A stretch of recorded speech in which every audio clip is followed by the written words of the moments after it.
Welcome, ladies and gents, one and all. We're on episode 67. 67 of the H-Cast. How are you all doing? I hope you're doing thoroughly well. I am recovered from being very tired across the weekend. More on that a little bit later. That's why there was no chill stream, but we'll kind of get to that anyway. But ladies and gents, I hope you're all well. I hope you're having a fantastic day, morning, afternoon, evening, night, wherever you are. And speaking of wherever you are, please do let me know where you're all at down below in the chitter chatter, the side live chat over that way somewhere. I'd love to know where you all are. It's always interesting, so please do drop it down below. But like I said, we are on episode 67 of the H-Cast, bringing to you live your favorite podcast. And this podcast is fan funded. So what I mean by that is we often get demonetized, primarily when Tom gets on camera or says something. So if you'd like to contribute to the show, get your super chat read out and discussed, talked about, then that's the way to literally fund the podcast, but also get your comment as a discussion as well. You can also become a member of the channel. You can find all of that kind of link down below along with Patreon. I am going to be setting up Streamlabs, I think, because for those that aren't aware, YouTube takes 30% of everyone's super chats. So, you know, it's something to be aware of, whereas Streamlabs takes a tiny amount. So I'm trying to look to migrate over there, I think, a little bit with donations and super chats, because obviously it will go a little bit further. But anyway, ladies and gents, we've got a bit of an action-packed stream for you today. Loads of rumours and rumblings from Rachel Zegler being out and out fired from Snow White. Don't really believe that, but we'll get to that. To Rachel Zegler being recast in Paddington 3. Recast for scheduling issues. I don't believe that. Recast, definitely, but more likely because of her Snow White interactions. But we'll get to that. Ahsoka has been given the female empowerment seal of approval or whatever, some nonsense. It's an interesting stream, ladies and gents. We've got an interesting one. And of course, Hollywood is back to work. I use that word very lightly because, of course, it's not really much work, is it, these days, what these people do? I'm sure the writers probably use some AI to write their garbage scripts. But anyway, ladies and gents, I'm joined by a fantastic panel. As always, we've got Culture Casino and we've got Tom Connors. Culture Casino is of Culture Casino. This is true. Self-explanatory, really. And Tom Connors is of Midnight Sage After Dark. Culture does look like he's been sat in a volcano licking Satan's asshole for a significant amount of time because he is bright red. Care to tell us why you're bright red? Because I'm an idiot. What we were talking about this backstage. I'm an idiot. I know, but I've got to highlight it because everyone in the chat will be. So I'm just no. All right. So I went to a wedding outdoors. I set up the wedding outdoors. I forgot I took 3 hats with me. Didn't put one on. No hat.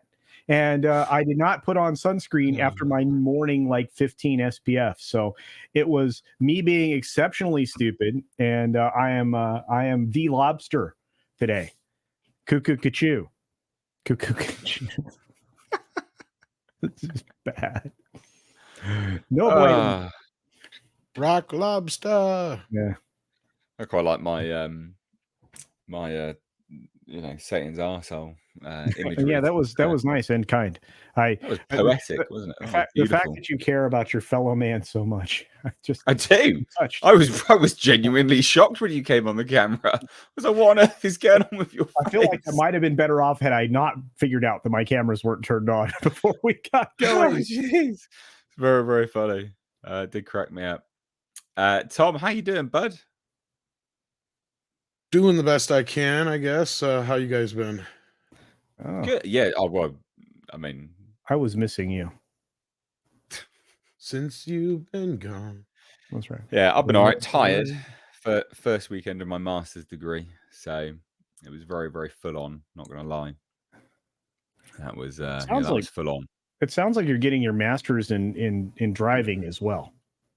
Yeah. So for those that don't know, I started. I'm now in academia. I'm a student, as it were. I mean, I'm literally a student. Yeah. So I'm doing a master's degree, an integrated master's. So it's a bachelor's of science along with a master's of science, all in one go.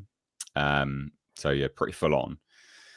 And so Friday, Saturday, Sunday, basically every single day was awake at 5, but I had really disturbed sleep. Well, actually, I was awake before 5 on some of those days as well. So across those 3 nights, so Thursday night, Friday night, Saturday night, I had probably a total of about 12 hours sleep. And then I had to get in the car and drive to London and then back all in the same day, and then come back and do work, obviously, because as you could probably tell, no singular day did no videos, not to go out. All videos still went out. So I was doing all of that and then coming back and doing work. So yeah, it was pretty busy, pretty full on, and pretty tiring. But I think I've nailed the drive now, because first day sucked because I had to drive to Surrey, basically the end of the Northern Line. So London's not just London. Obviously, London is kind of connected to other areas, which is kind of roped into London now. So I drove to a place called Morden to park my car, hop on the tube, because Friday was going to be a bit more difficult with traffic. And then Saturday, I drove into central London because my car is ultra low emission zone exempt, because it's a hybrid, even though it has a 3.5 litre V6 in it. Work that one out. I'm not going to argue. That's fine. So it's pretty full on, pretty tired. But I think I've nailed down the drive now, hopefully. Now I just need to nail down the master's degree. So we'll get there. But it was full on. It was very full on. Lots of driving. Very expensive, actually, driving. I didn't factor that into it so much, but holy cow, was it expensive. So, but you did a lot of driving as well, Culture, didn't you? Where did you go for this wedding to become a lobster? We traversed multiple states to get to Colorado. And it's supposed to be quite, snowy in Colorado sometimes. Yeah, well, where we were, it will be quite snowy in about 2 months. But right next to a beautiful ski community called Telluride, and my family. Isn't there a Kia Telluride? I couldn't tell you, but I do know that there is. It was a rhetorical. There is, yeah. Oh, okay. I wouldn't know. They're not here in the States, but it's actually a ski resort here. And no, it is in the States. Kia Telluride is in the States. Okay. I buy nice cars. What do you want me to say? Anyway, getting back to it, you asked me a question. Culture buys nice cars, everyone. Did everyone notice that subtle flex there? What nice cars have you? Anyway, so my family, my brother has about 100 acres there, and he's got a beautiful spot. It has a 400-foot cliff, and he got married on the edge of this cliff. It was really cool. Yeah. So we spent the day setting up. Hence the strange. The day was one of the longest days of the year. It was warm. And I was fooled. I was bamboozled. There was clouds. I was tricked. Oh, tricked by that pesky UV rays that I usually do well planning for. Yeah, I look not my finest. Not my finest. I think you look rather dashing with that shade of rouge. The shade of orange. It's added some diversity to the panel. Orange Casino bad. I'm just telling you right now. Orange Casino bad. You guys are so mean. Oh, Christ alive. Right. Well, anyway, hilarious stuff. Anyway, ladies and gents, we've actually got some fan funding straight away, some super chats. So we're going to get to them before we get started. So thank you so much, first and foremost, to anyone that is keeping the lights on with their super chats. It goes a long, long way. Can't stress enough. It genuinely helps the channel out. So if you want to contribute, we will take, time out at the end of each section. And it can be about anything. I've got to stress that. It can literally be about anything. You can ask stuff about me. It can be personal things. Obviously, I can't speak for Culture and Tom, but you can direct the questions however you want. And you can make fun of me and how orange I am today. Oh. There you go. Exactly. So, okay guys, literally anything you want for us to talk about as well, specifically. So, Warachi sent in $5 and says, "My bet on demonetization when Tom's icon appears." I haven't checked it yet. I will do that though. We should probably keep tabs on that.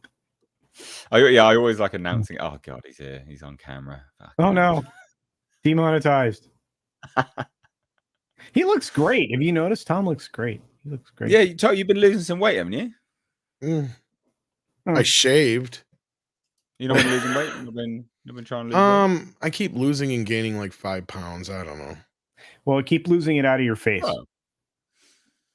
You're looking 5 pounds lighter. So keep appreciate it. Up. Keep going. Yeah, keep it up. And he's on this new diet thing. Did you know that, Mr. H? Not yet, technically. I mean, I am, but I'm not. I haven't started the Factor 75. You got to start it. Oh my God. It's on Andre. I don't know why everybody keeps yelling at me like it's my fault. He has to contact the people to get it in order. I don't have the money to afford to pay this thing. I can't even afford to come to Vegas. That's not true. Sorry, what's this diet thing? Real quick. It's called Factor 75. It's this it's a new sponsor we have, but there's they do special meal meals. Boxes. Yeah. Right. Yeah, and I can't wait to see what the results are for him. So yeah, these guys sponsor some car YouTubers that I watch. Oh, really? Yeah, I've seen these before. Like the meal prep, delivered to your door thing is not a new system. And I always think it's great when they pop back up because so many of them go under. These have been around for a little while now, so hopefully they don't go under. But they'd be good, they'd be good for you, Tom. Like, I agree. Just seems like hopefully it'll help me. Meals, to be honest, mate. Yeah, I mean, with whatever my diet needs are, hopefully they help. Because Lord knows I cook like a 12-year-old. So yeah, I mean, some people's diets are atrocious out of convenience, right? So it kind of sounds like, unfortunately, yours might be a little bit of that convenience and just laziness. Inconvenience. Yeah, well, but laziness that comes into the convenience, right? The laziness aspect of it all. So, and that's fine. Like, it's good to recognize. Plus, I'm a single guy, so I'm not often cooking for like a lot of people and stuff. So, yeah, well, yeah, I don't want this to turn into like some weird intervention. But good on you, mate. Good on you, genuinely. So, keep us posted on that. I'd be keen to hear. No problem. So, moving on. Of course, when I did have family around, my kid wouldn't eat anyway. I kept trying to tell him there's these things based on your favorite flavors of candy called fruit, but he never wanted to try them. That's funny. Al Humphreys has been a member for 32 months and says it's my birthday and I'll drink if I want to. Well, happy birthday, Al, my dude. Yeah, happy birthday. Yeah, he didn't answer me earlier. I was going to sing to him on my 6-minute daily stream, but he didn't answer me soon enough. So, oh well, that's dreadful.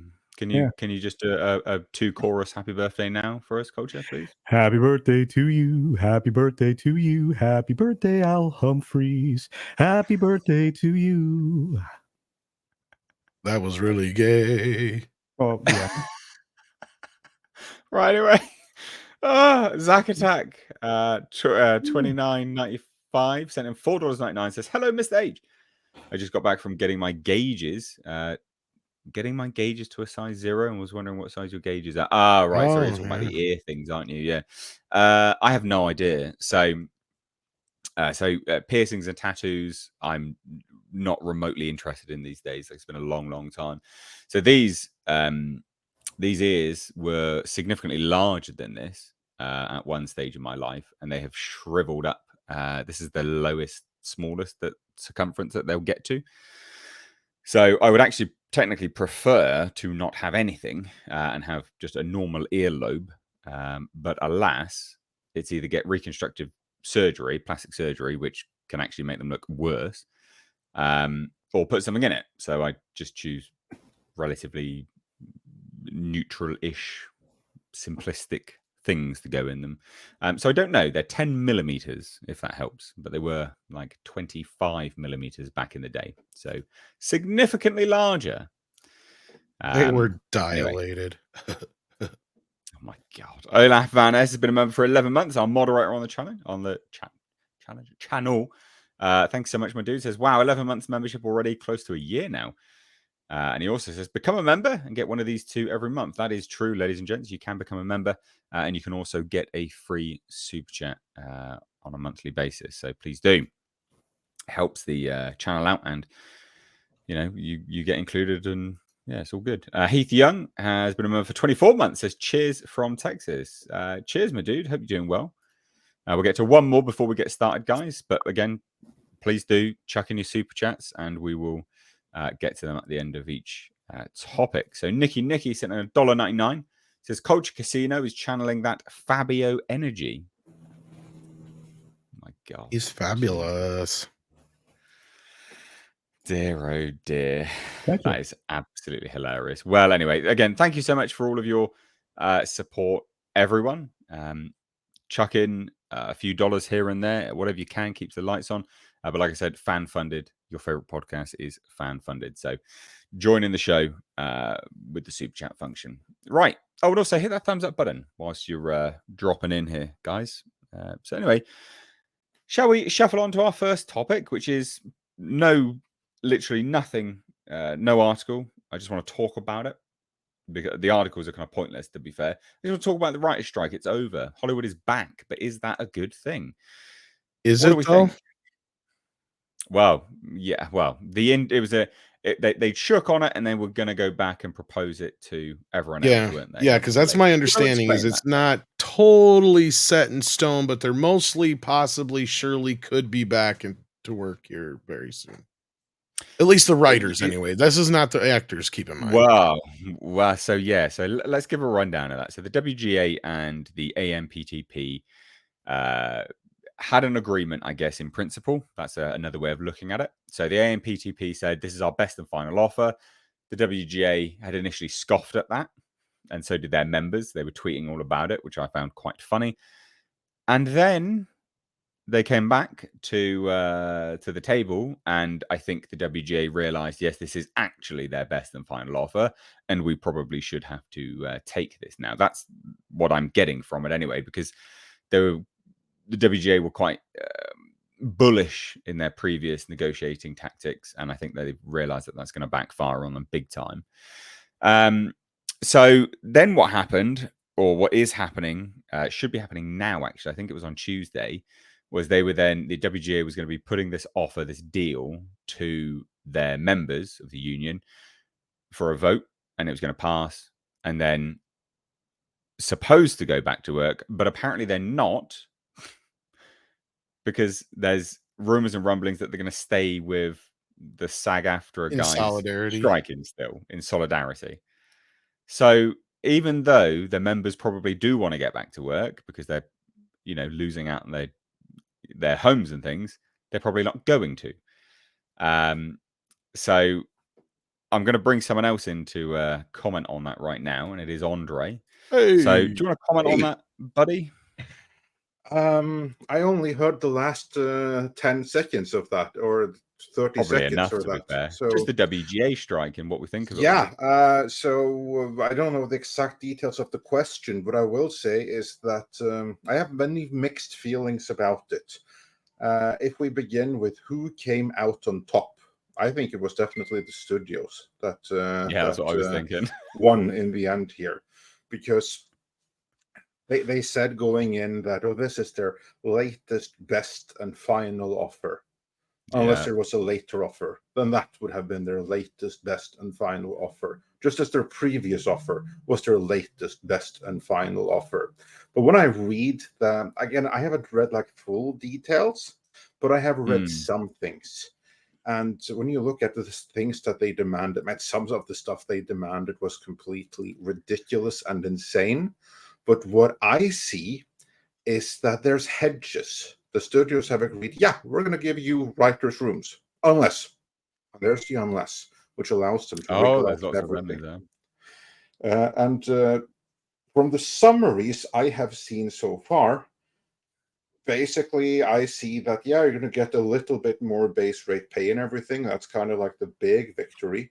And everything else, all the big major stuff that they really wanted, there's wriggle room out of it.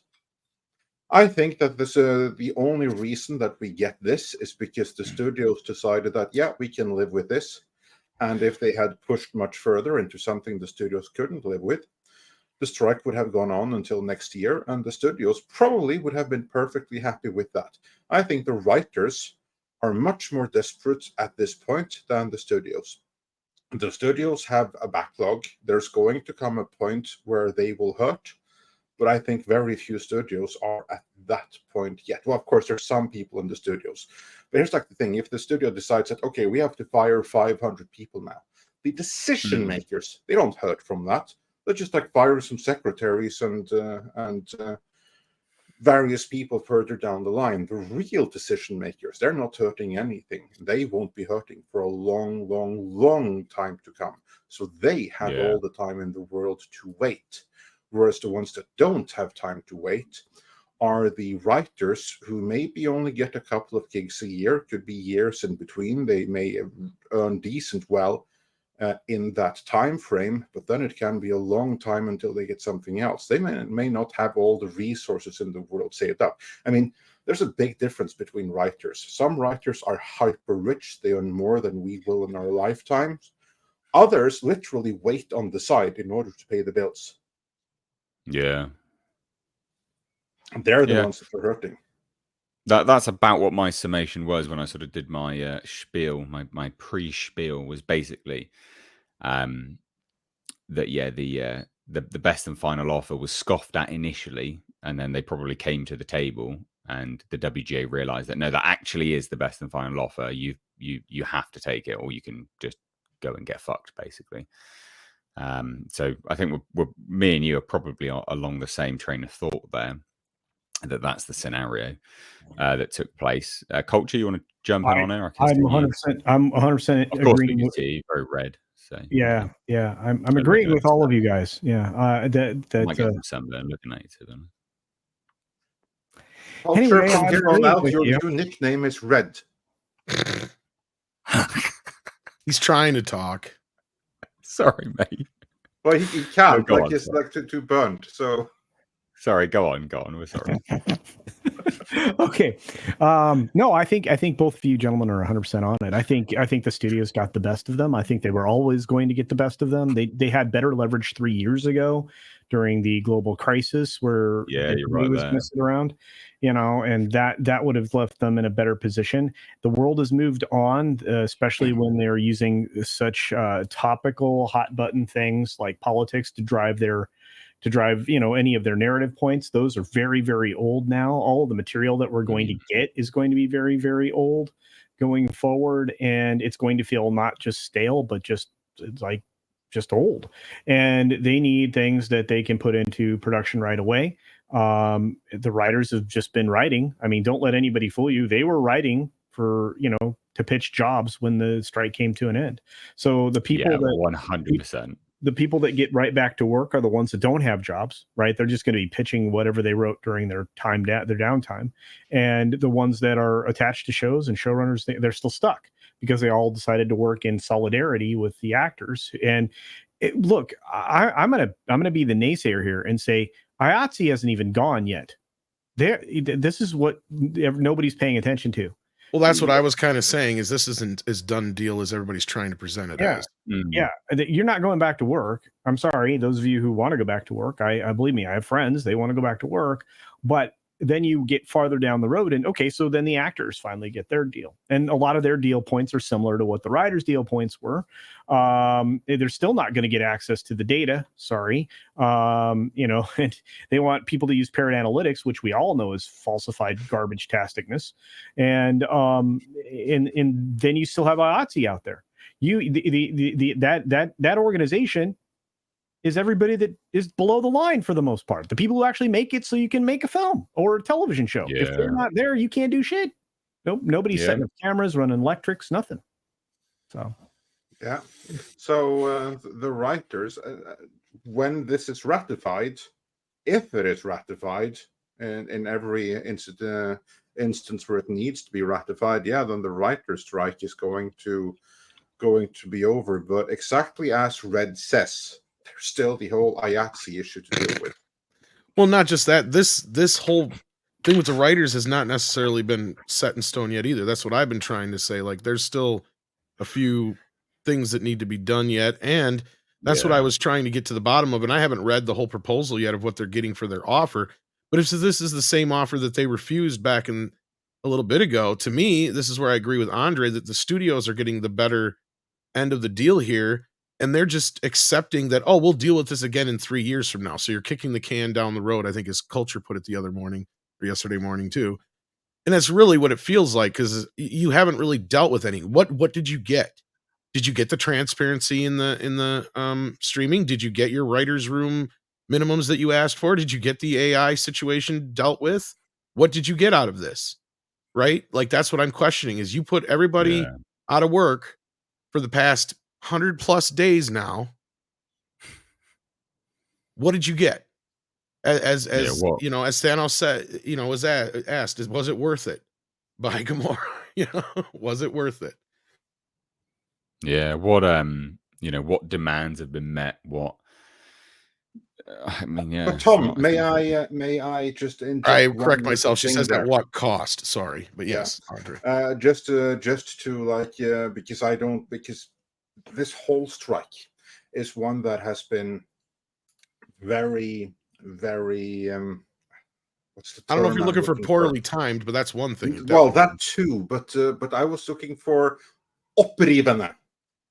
Basically, it's kind of like torn everyone apart among the writers, because you have different loyalties. You have those that are like, really, hey, union and equity and all of these like labor socialist terms and everything. Those who are down with that, they're all behind the strike and everything. And then you have the ones that just want to go about their business, tell good stories, and get paid for it. And I wanted this thing to end long time ago. So I just think that as a general thing, we shouldn't say stuff like, you wanted this, you wanted that, because that's kind of like, this is one thing I don't like with the English language. You refers to both an individual and to a whole group. But in this particular case, it wasn't any individual writers that we have anything to do with that had anything to do with this, nor was it. No, but the union is seen as a group. Specifically the WGA. So I would say, what did the WGA achieve with all of this on behalf of all the writers? Are they happy with what the WGA did for them? Was all the downtime, was it worth what the WGA achieved on behalf of all the writers? That's a question. I think it would be much more easier. That's fair, but at the same time, they're all part of the union at the end of the day, right? All these writers, if we don't agree with it, yeah, they could leave the union. They could leave the union and go completely independent. And that's what I'm saying is, like, you know what? Fuck them all, because they got themselves in this fucking mess. The studio, the actors, and the writers. Fuck them all is what I say. I was trying to like start from the top down, just begin. That's where I would be at. But yeah. Okay, fine. Then we have different approaches. Like, we would lose some great people. I'm not saying you're wrong, but at the same time, it's like, at what cost? At the cost of all this other garbage. That's at what cost. Okay. But I love the opinion in the panel here, because here we have, on one hand, Olive Branch maybe here's a way to admit that it didn't work out, and the other, fuck you all, you deserve this. So, yeah, I kind of do. Well, and really, it's the timing of it, because they just got out of COVID, right? You just get out of COVID, so what do? Shut everything fucking down again, you dumbasses. What did you think was going to happen? Sorry, this is just ridiculous. Yeah, I mean, look, so a few things to go into, though, right? Is that they're never going to leave the unions anyway. So that's not, it's not something which they're going to do. The whole infrastructure of Hollywood in general, is such that everything's a union. You don't hire people that are non-union. If you do, it's considered blah blah blah, demonized, blah blah blah. So they're never going to. Places actually have unions anymore, though. Yeah, no, look, I'm just saying this is the scenario. I guess I'm not saying what I'm not condoning. I'm just saying this is the scenario. So they're not going to. No one's going to leave the unions at the end of the day. But you know, everyone is right. Is that they shouldn't have done this during this time period. And you know, there's a few things to go into, like what time is right. I mean, you know, not right now. You've just come out of COVID, and then you're going into this as well. It's not exactly ideal. But they didn't really have any leverage at the end of the day, because and this was what they kept trying to write in, you know, in the mainstream media, trying to bump up as if they had massive mainstream support. The Hollywood writers, and neither did the actors either. So this is universal across all of Hollywood. Hollywood in general doesn't have anyone's support. The general populace doesn't have. You know, they don't have an interest in this. They don't care. The general populace is not interested. They don't have any sympathy or pity towards actors, writers, directors, etc. You know, no one cares about them at the end of the day. And you know, whether that's right or wrong, that's for you guys to decide at the point. It's subjective, isn't it? Well, especially when people are paying $4 a gallon for gas. That's what I'm saying. Like, it's the same thing. Yeah, with, no, like, absolutely. athletes go on strike. That's the same Absolutely. thing when people see it. It's just like, really? Absolutely. I mean, the general populace sees what day-to-day value someone has on their lives, you know, daily. And when it comes to writers, directors, actors, it's very little for the day-to-day person, not least of all, of course, because of where the direction of Hollywood has been going at this point in time, which is obviously down, you know, over, you know, sort of overt separational, you know, very much drawing the line down political motives and stuff. So, you know, people's disinterest in all of this was sky high. It couldn't have been higher. So they didn't have anyone's support at the end of the day. Studios didn't really have anyone's support either, but the studios had more leverage. So, you know, I'm with you guys on all of this. At the end of the day, the studios undoubtedly would have come out on top with all of this. I can't see anywhere, and I think this will be the same for the actors as well, to be fair. I can't see any of their demands being met to a degree where anyone can justify it and actually mean what they're saying, that they got out on top, or, you know, they had their demands being met. You'd have to be really disingenuous to claim that. So it'll be interesting to see how you know, how it goes on from here, because of course it's not actually over yet. I mean, obviously, you know, the thumbnail says strike over. That's pending. It's imminent, isn't it? But it's dependent on everyone approving it, and then are they going to stand in solidarity with SAG? The actors have significantly more money than the writers did, and the writers are going down, and the actors chose to strike alongside the WGA, not the other way around. So it'll be interesting, and I do wonder whether that will separate at that point. Well, don't be mistaken. They have a lot more to lose with the AI thing than some of the writers do. Who? Right? Sorry, actors. The actors. Yeah, because that's the thing, is we're at a point right now where you can't even believe a video you see on Twitter without double checking it anymore. Oh yeah, right? No, I agree. You can kind of tell when something's written by AI. Still, there's still that. Yeah. Inhumane thing about it. Words and stuff like that. I think the writers are going to do what they think is right, which is to stand next to, you know, the folks that are the actors. And I think that, you know, you say that's right. Do what's right. Well, no, what they think is right. And again, I mean, you know, there are certain politics in the background that play out, but the actors joined after 2 months, right? They were almost 2 months in. The writers were before the actors joined, I believe, something like that, 5-6 weeks, maybe 2 months, and then they jumped in, and now, you know, are they going to sit out an extra few weeks, or are they going to really push for all their issues, deal points to be manipulated? I can't answer that question. Somebody in that guild probably could. But it doesn't put them back to work. And as Andre pointed out, when he popped in with no preparation, saying that this is not ratified yet. Yeah. Of course not. Yeah, when is it? Why do they keep saying that it could be the beginning or sometime during the first few weeks of October that the nighttime shows will return? You know, Well, because they're putting it to them right now. They're putting it to the also, I think right they're now. going to be, because they are so important for the industry, and you see this the whole time. Like, what has the entertainment media complex used as the excuse to hide every single flop that's been all of the summer around? Oh, they couldn't promote the movie because the stars couldn't go on the nighttime live shows, because that is the service that we offer. Just keep that in mind. The entirety of the entertainment media complex, the cotton or cottage industry, whatever the hell the term is around Hollywood,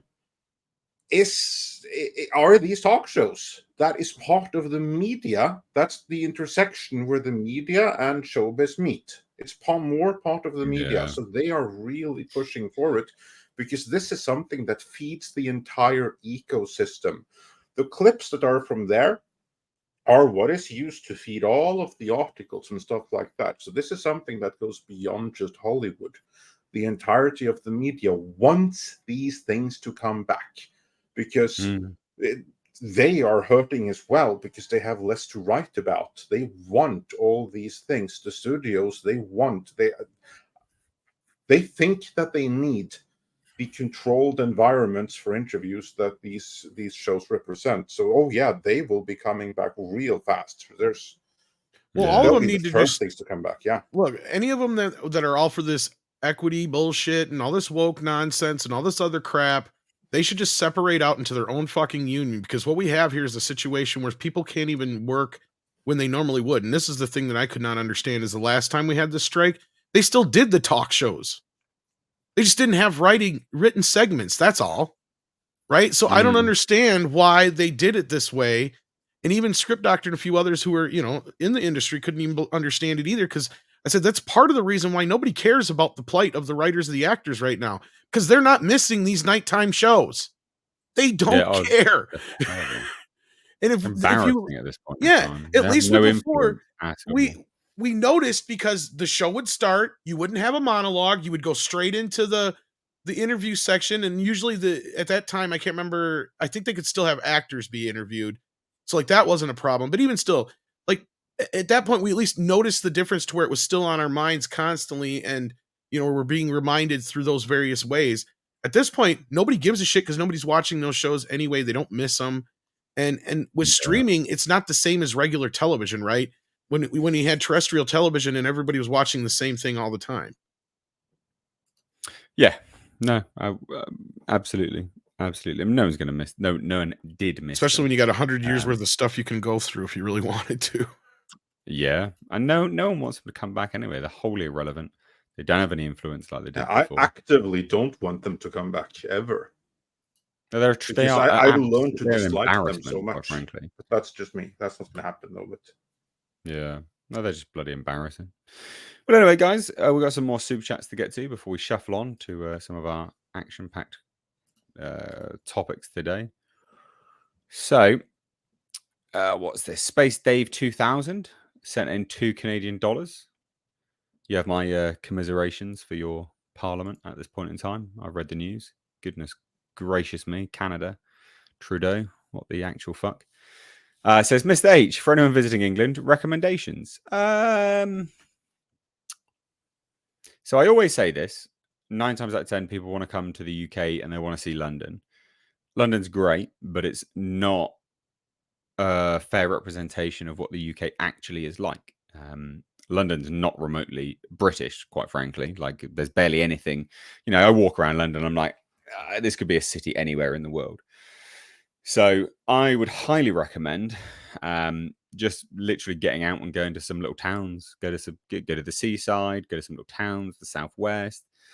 Any sort of local village, small, that sort of thing. That would give you a good vibe. Go to a pub, a local pub, that sort of thing.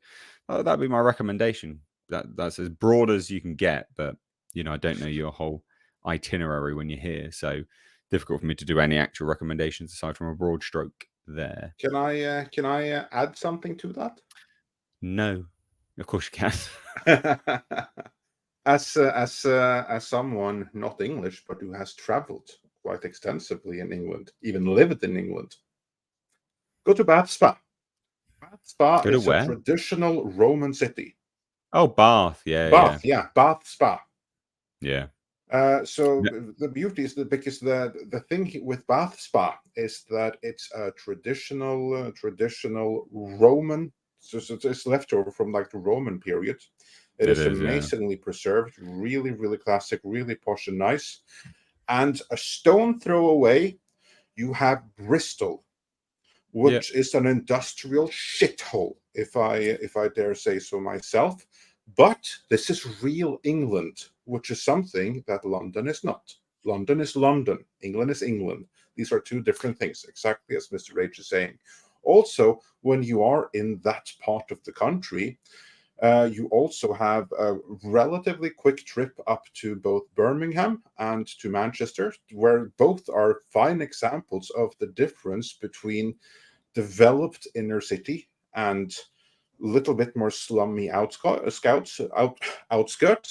Plus, you have Stonehenge in that general area. And if you want something a little bit more quaint, Wales is also just a really, really short trip away.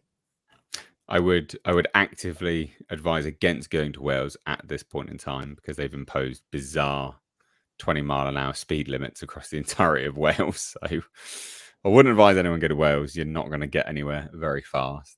But yeah, all very good points. Skip Wales then, but still, you got plenty other recommendations for real England right there.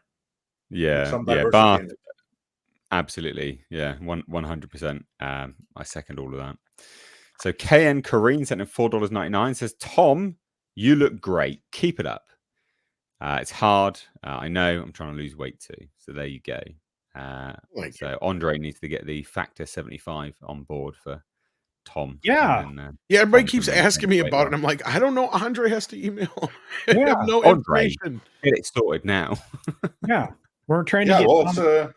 Well, everyone needs to give them a reason. So basically, just go. Yeah, keep going and commenting and stuff, and get Factor 75. Commenting is not going to help, and get Factor 75 as well. Actually, get Factor 75. Use our code so they see. Oh, hey, these guys are popular, because that's going to give them the incentive to actually engage and stuff like that. So far, we haven't spoken with them. It's just like, really, this is just me seeing. Holy shit, this is a really, really good thing. Like usually I settle for this isn't going to completely and totally rip you up. Whereas in this particular case, it's like, whoa, this is actually something that's immensely positive and can benefit a great load of people. Most notably Tom. Yeah. Everything else so far is just an intention. There you go. Dragon Reborn 35, Darren, long name. Has been a member for 31 months. Says, hail Mr. H, Casino and Tom. And Andre, how are you? This is my favorite podcast, and I look forward to it. Have you heard Zegler has been fired from certain projects? We will get to that. But one, thank you so much, and I'm so glad that it is your favorite podcast. One and all, I do appreciate it genuinely, and I look forward to it too. 100% legitimately. I love doing this show, and I've enjoyed watching it kind of grow from strength to strength. So, and thanks for being here for 31 months. My goodness. Yeah, thanks for being a member for 31 months, my dude. Like I said, we will get to that is one of our topics. So I'm just going to get to some other super chats and then we'll get to that. So don't think I'm ignoring your comment about Zegler. Olaf Van Ness sent in €2, says to keep the lights on. Thank you so much. 6 sent in $5, says boss man. So that's to you, Andre, my dude. D sent in 10 Australian dollary dues, says Hcast now sponsored by Red Lobster. Looking tasty, culture. I also think he looks quite toasty, but I really want some Red Lobster. It's like one of my favorites. Look, I would be lying. Actually, Factor 75 has lobster. I don't like the lobster. I like their shrimp scampies. Okay, look, I would be lying if I didn't say that it wasn't a bit on the uncomfortable side. So there you are. Their shrimp scampies. But keep making fun. It's fine. Captain Random Nerd sent in $2. Says, I wish Tom would really speak his mind. I should Lol. more often. You should. Right. I'd be so like I said, canceled. ladies and gents, please do keep those super chats flowing. We will get to them in a moment. You can ask literally anything you want. So please do bear that in mind when you do your super chat. You can ask stuff to me, the whole panel. It can be anything you want to talk about. It doesn't have to be about the topics. But of course, if you want to sort of divert the conversation or, talk about the topic, please do. But we will shuffle on to one of our next topics now, which is...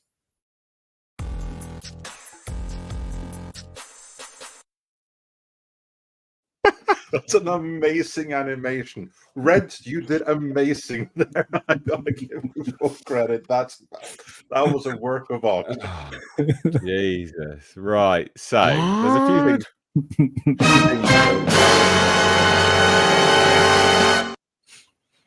things. There's a few things. I want to cover this first, right? Snow White star Rachel Zegler dropped from film will be recast. Now, this is about Snow White. We're going to cover the other one in a minute. But this, I don't buy for 1 second at all. I don't know. Inside the Magic? Who manages Inside the Magic? Inside the Magic's it's a long running cover. They cover Disney. They've been covering Disney forever, like 20, 25 years. I mean, they're their track record. Can I just say that is this headline misleading? Because when I just saw the headline there, because it said will be dropped from film, they didn't say from this. Which film. one? Yeah, I was going to say, because somebody told me, and I didn't know if this news was out there or not. That's why I was asking that in the background. And I see some people are talking about it in the chat, so it must be out there already. Because I'm not going to bury you. If there is a film, if we are talking about Paddington, that's a different matter from are we implied to be talking about Snow White? Because that is definitely not happening. You might be right. I think there's a lot of padding in this article, for goodness sake. Exactly. Padding and Paddington. Yeah. Right. Okay. Yeah, so there we go. That's what I was going to say. Yeah. That was a deliberately misleading title from there. They want you to see, oh, she's fired from No, that's not what it says. That's what they want you to think it says. But it's deliberately I've got to say that is textbook clickbait. Yeah, I would think that those of us that create titles for YouTube videos on a regular basis would spot that one right away. Jesus. Yeah. So anyway, basically, Paddington 3, once I wreck my own wrist, Paddington 3 is a movie that she signed on to. I think it was in June, if I remember rightly. So she hadn't been on it for very long. Was it in June? Let me have a look. Well, anyway, she was cast. Yeah, June. It was June. So she was cast in June. And then basically, the rumor is that she's left this role because of the strike. And I call absolute BS on that. I think she's definitely been recast, right? But I don't think it's because of the strike. I think it's undoubtedly because of the PR nightmare that she has become, So this come from Daniel Richtman, which has a fairly good reputation or track record, whatever you want to call it. It says Paddington 3 wraps filming in 2 weeks and Rachel Zegler was recast due to strike. So a few things to consider there. If it wraps in 2 weeks and it's been filming this whole time, her part can't have been a very big part anyway, right? If it's going to wrap in 2 weeks, it's been filming this entire time, and was recast due to the strike, so on and so forth. It's not going to be a massive part that she was going to be playing in this, because she can't be the star of this movie. It's a CGI bear, obviously. Clues in the name, Paddington. So I think the end result will be they recast her simply because they were like, yeah, no, she is a PR nightmare. I mean, especially if it was, this was in June, she was hired, which was before the shit hit the fan with her. People didn't really like her that much, but they weren't like, we weren't, there wasn't the sort of insurmountable evidence being put forth here and there, everywhere, etc. And everyone going, sort of balls to the wall on it, if that makes sense. So I think definitely she has been fired. I would say absolutely fired and recast. But thoughts, ladies and gents? Well, I like I said, I did a fair amount of research to confirm that it was Paddington and not Snow White, because that rumor had been flying around for quite a bit. So that's why I did the. That's what I was thinking too. Yeah. But at the same time, am I surprised? No, she's anyway. She's a freaking nightmare. I mean, if you were a producer right now or a casting director, would you bring that into a film that you needed to be successful, especially for something like Paddington, where the last thing you need is controversy mixed with something that appeals to an entire family?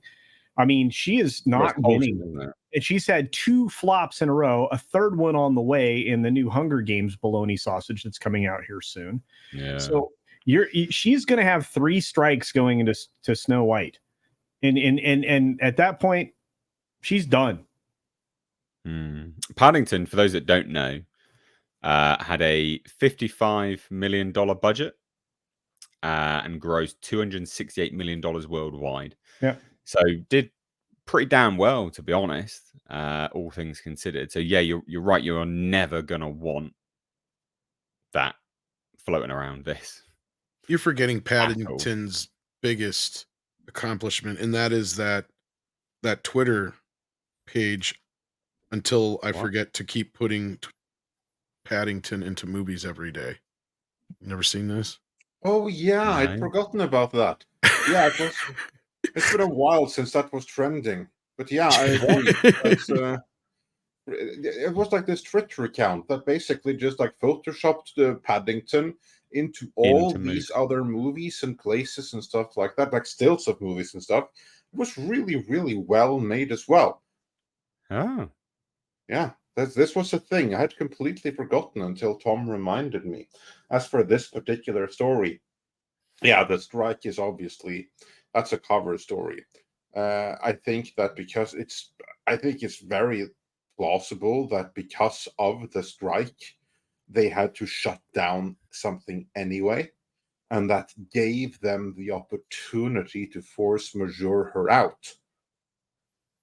And then they claim some kind of schedule thing. Can you find Paddington?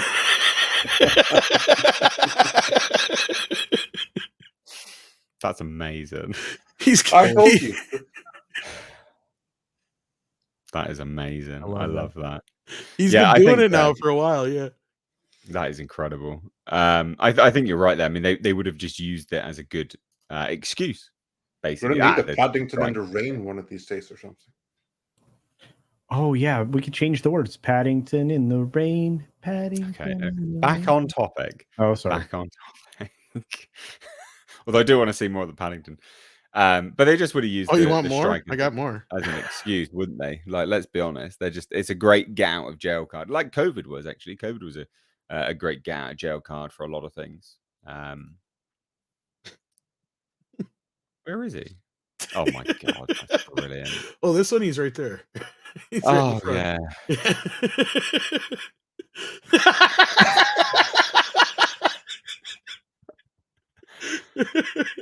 That's really good. Yeah, he does a good shit. It's got the marmalade.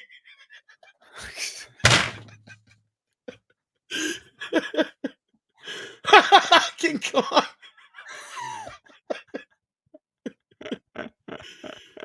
Transformers. We actually did an animated version of it. So you never seen this before, huh? Yeah, this guy's been going now for like 3 years. Yeah. Yeah,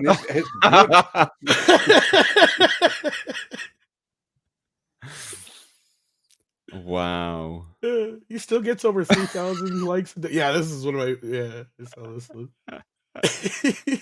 Oh, that's incredible. Yeah. Some of these are they're all great, to be fair. Yeah, he either works in like My Breakfast Club. That or he's just really good at it, I was gonna say, but that's brilliant. Yeah, well, being good at it will suffice. And today making marmalade sandwiches with Paddington. Anyway. Right, anyway. But Rachel Zegler will never be as popular as Paddington Bear, that's for sure. No. God damn. So yeah, I think that they used I think no, he's a legend. as a reason to get her out. I think that's pretty self-explanatory. Quite frankly, makes sense anyway. But it'll be interesting as well because I did a video on this today, and mark my words, she'll have the same sort of response and turn, character arc, as it were, that Brie Larson did, where she will, the marketing will begin again for this film, obviously. And I bet you anything it'll be a quick, straight 180 turn on all of this stuff that she's been saying this whole time. Basically just trying to curry favor with the public. Yeah, I can see where you're coming from. Kind of like what's happened with Brie Larson, where she's kind of taken a bit of a... It's ever seemed since like she had that moment on the red carpet where she's like, does anybody really want to see me anymore? Do they? Like, yeah. She's had a bit of a... I don't want to say she's become more charming, but somebody clearly sat her down and said, look, you're coming off like a bitch. You need to back it off a bit or something, because... I've seen her in a few other things recently where she's a little bit more palatable and she's smiling more often in pictures and all that stuff. But I know Andre's got to head out here, so. Oh, yeah, I didn't see that. Sorry, my dude. Yeah, no worries. No worries. Yeah, I will be back again on Thursday, but now I have some other obligations here I need to do, but it was a pleasure to drop in. So thanks for having me. Jesus, just smashed my mouse. Good to have you, dude. Catch you again. Yeah, absolutely. All right. Take care, everyone. Bye, Andre. Take care, bud. All right. Well, on that note, let's get us some super chats here real quick. Yes. So we've got, does this dress make my ass look big? It says, great name. For $5, it says, hey, everyone. Hey, culture. Fukushima or Chernobyl? Speaking of roasting. Victoria's Secret Tour 23. Look, Fukushima, probably. At least I had a decent chance of survival. Chernobyl, not so much. But speaking of roasting, Victoria's Secret Tour 23, yeah. What's that? Well, Victoria's Secret, remember they tried to change their image from being, appealing women in their scantily cladness to, not so. Fit ladies. Gross. Yeah, I think they're trying to roll back on that to some extent, but perhaps. Oh, bet they are. Bet they fucking are. Yeah. I'm going to double check on this because perhaps there's something I have not seen on this, but I know that they were trying to change back to their original images. Oh, no, they're still knee deep in the big is beautiful stuff. Good times. Yeah. Oh boy. Yeah. Space Dave sent in $2 Canadian. Says, I apologize for the numbskull PM we have. Goodness. Oh God. I couldn't believe that. Do we know what we're talking about with the Canada thing here? Culture. Oh, which thing? Did you see this? Oh well, yeah. They were rah for a guy that fought with Waffen SS back Nazi peoples.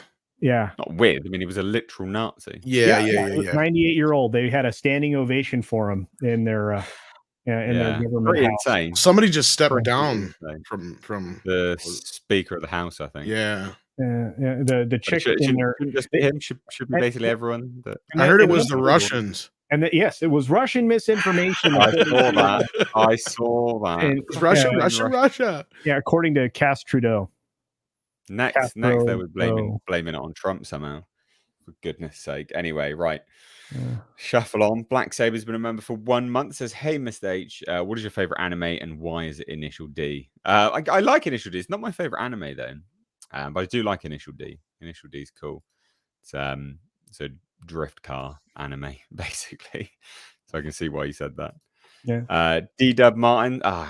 Should have got this. Says, Andre, what is best and final offer in life? I should have got this before. I'm sorry.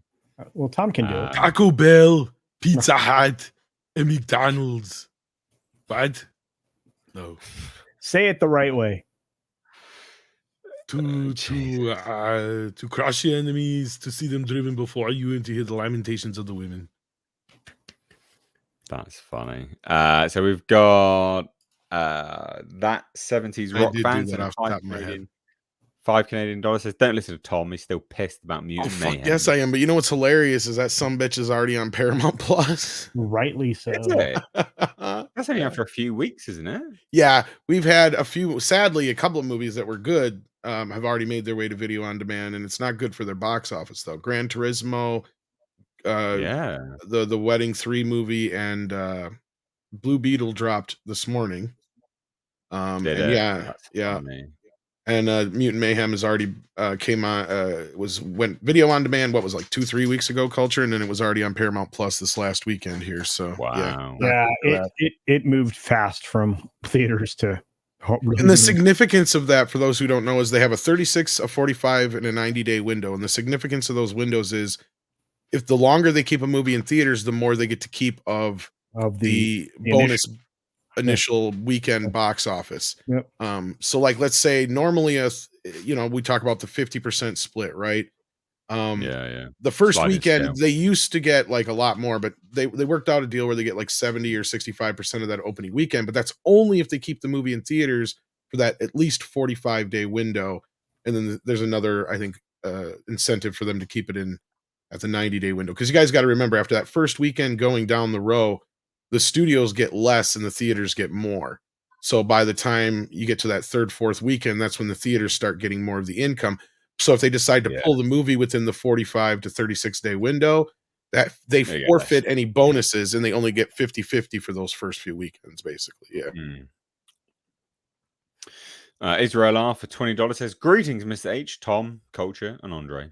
I enjoyed watching The Continental. Thank you for the recommendation. One Piece is great and refreshing. Have you seen the new Doctor Who trailer? Is this another dead IP? So a few things. I enjoyed The Continental. I'm glad you did too. It's not, apparently, I gotta check it out. Dislike it. I thought it was good fun, Again, sure, might not be for everyone. But I haven't seen John Wick 4 yet. Do I have to see John Wick 4 first? No, it's a prequel. Okay.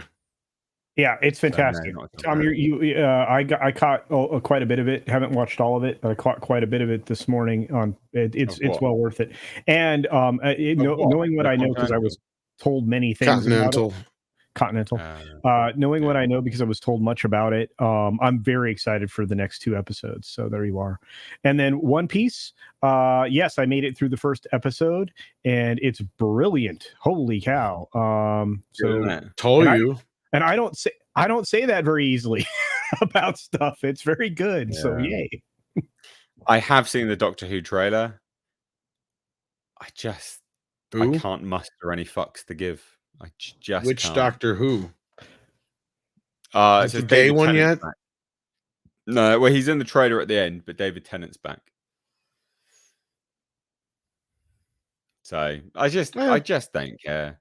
I think it is another dead IP, genuinely. Yeah. I think that they've lost. Yeah, they've lost whatever branding they had. The sort of general audience hype.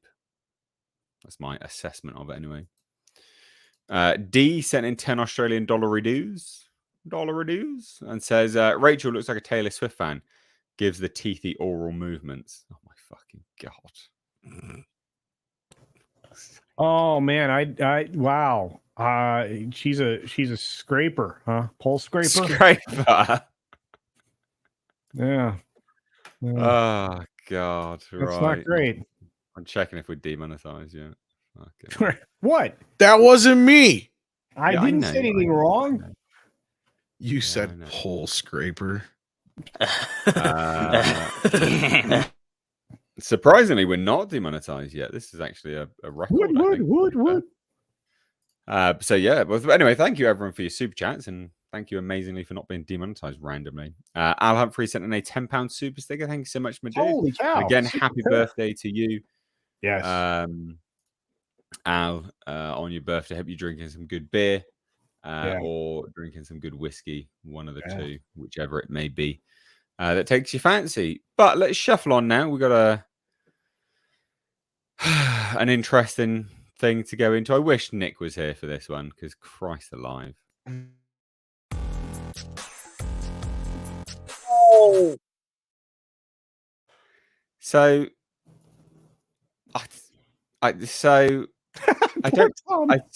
don't really know how to get into this one, because I When you- saw it and I thought it was a bit of a joke.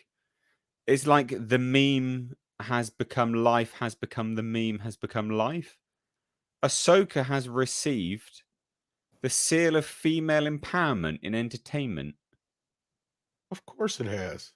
I didn't even know that was a thing until today. It probably They've got wasn't. a Sophie Award.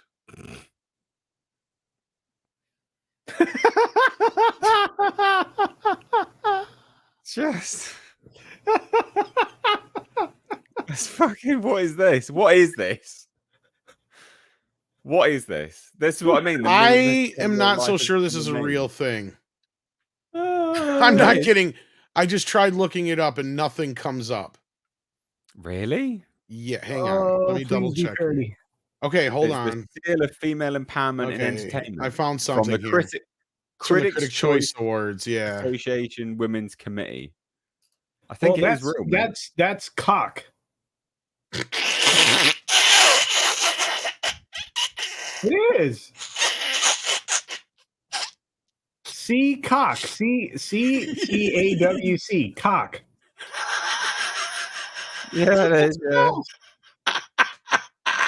So, well, basically, Okay, this is a year old. This is all it's been around for. This is what won Wow. last year. Woman King, A League of Their Of Own from the course. TV series, and Gutsy, a docuseries. Woman of course King it was the Woman King. won the Sophie from the cock people. Fuck's sake. Cock. That's what it says. Well, apparently, the seal recognizes outstanding new films and television series that illuminate the female experience and perspective through authentically told female-driven stories. I just want to break that down, right? So this fucking this is so shit. This seal of approval recognizes outstanding new films and television series. Okay. That's subjective. Many people don't think it's outstanding, but fine. That illuminate the female experience and perspective through authentically told female-driven stories. What female experience or perspective is being told in Ahsoka? You know what this Fold is your equivalent- arms at every fucking turn? Is that the female experience?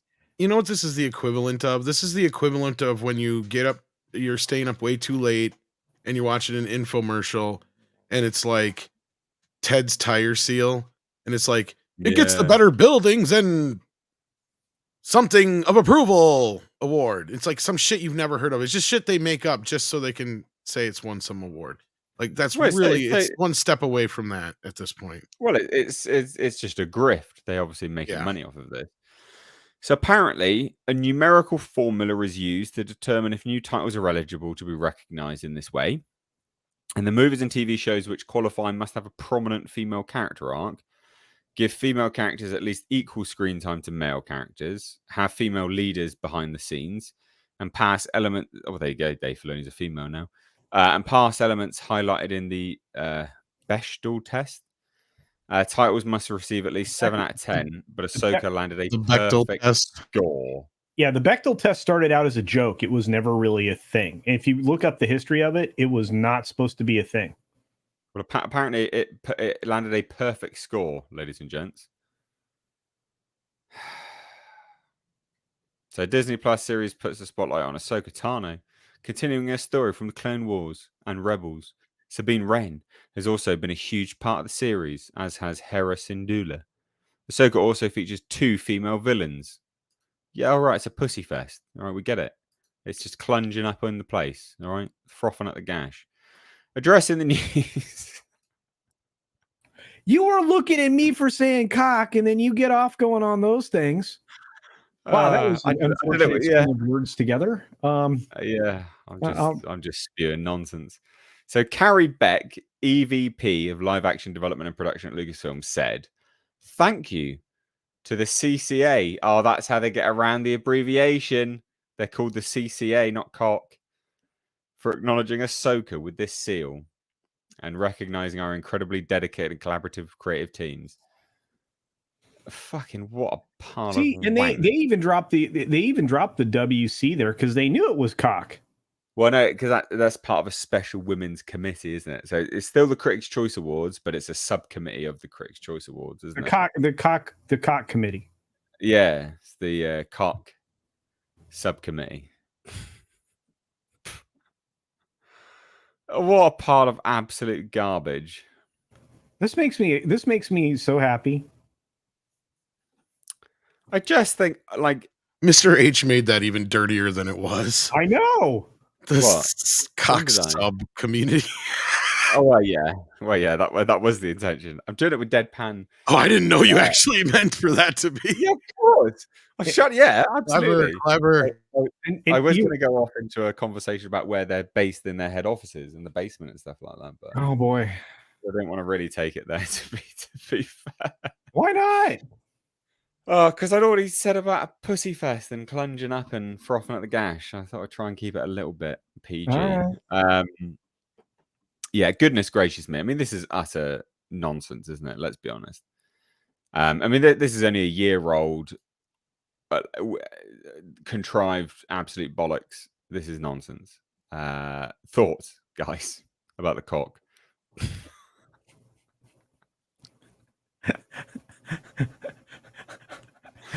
They should have called the award the Fifis, to be fair. Yeah. Instead of the Fifis. Sophie. I don't know. I honestly thought this was going to end up being parody, and it wasn't. No, mate.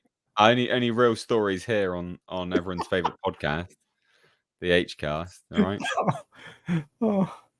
Oh no. Oh dear. I mean, like I said, it has become a meme. The meme is true, isn't it? It is. The force is female. There Hey. you go. Female empowerment now. That's it. What a fucking meme. What a joke. What an absolute joke. Yeah. Well, the cock's going to give you the Sophie. Or Sophie comes from the cock. There you go. That's not okay. It's not okay. We're not monetized now. We're not monetized now. Tom? He's being good. He's been very quiet. Do you want to chime in on this, mate? Oh, Tom's dead. Yeah, you don't need my help to get demonetized. You guys are doing just fine on your own.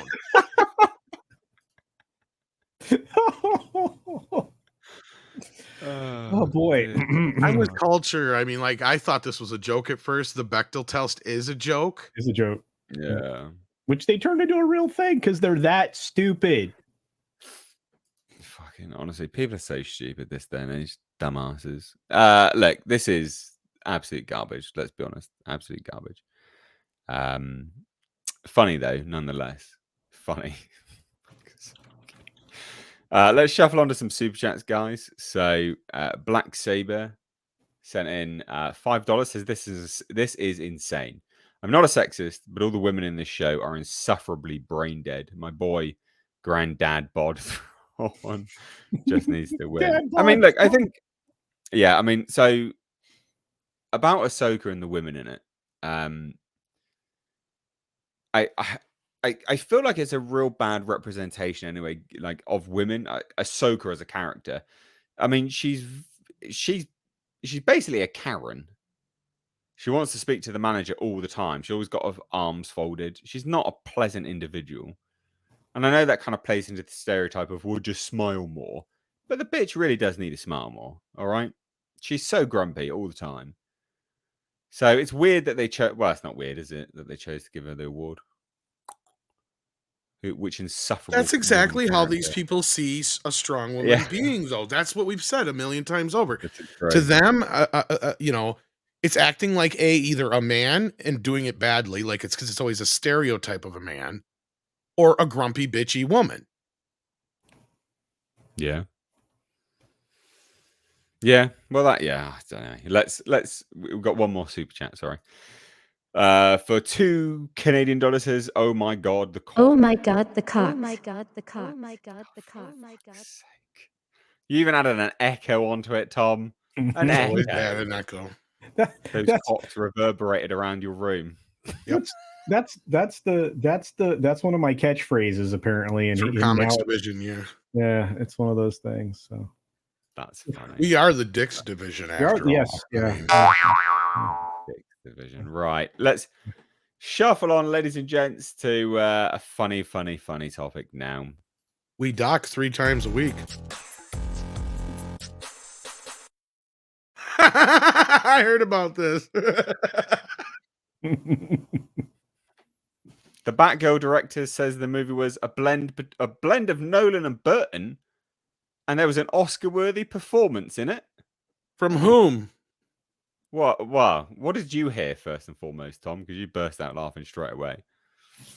I just heard their comment about it being an Oscar-worthy performance. Yeah. And No. Oh, I'm honestly, stroking their own ego some more, sopping up their tears because it was one of the worst movies ever. yeah. So there's a few things to sort of unpack here, right? So, yeah, as Kalechi says in the chat, stop the cap. Absolutely stop the cap. Fucking Christ alive, these people. This is massive, sort of reflexive Mental illness. commentary. Well, it's very reflexive. It's very reflexive commentary from the directors. So what it is that they've realised that the Batgirl movie is a tarnish. It's a stain on their filmography, right? They realise that, and they do this very reflexive thing where they choose to, at any point in time, whenever available, to constantly talk about it, because they think talking about it is going to get ahead of the fact that everyone knows it was garbage and will put them in a better light. It's this weird knee-jerk, reflexive, very knee-jerk reaction to, is sort of a self-imposed sort of mental state that they've put themselves in, as opposed to just going, yeah, shit, let's just move on and never talk about it ever again. They're constantly bringing it up. I mean, this has been done now, but every time it comes up, the only thing that we talk about is how bad it was. Never about what they say that is good, because no one can believe a word they say, because everyone could see the stills. We saw the behind the scenes things. We knew it was garbage. So, it's funny that they're constantly trying to do this, but also not funny all at the same time. So what was said, right? So deemed unreleasable, which is hilarious. They spoke with Yahoo Entertainment talking about a new film. And they said, look, I think about Batgirl every day. That's what I mean. It's almost like a mental illness now. Get help. I replay the making of the movie in my head thinking, what should we have done differently? A different movie.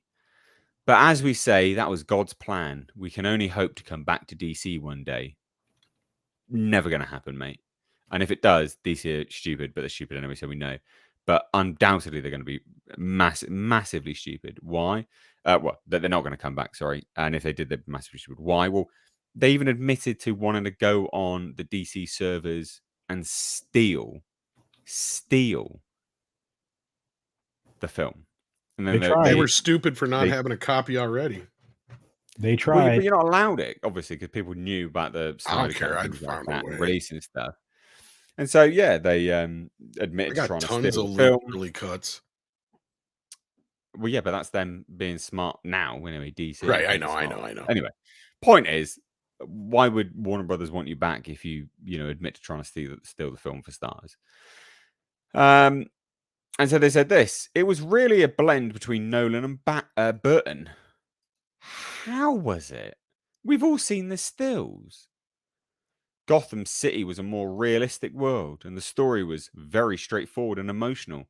It was more of an actor's movie without a lot of visual effects, but I can believe that because it had a tiny budget.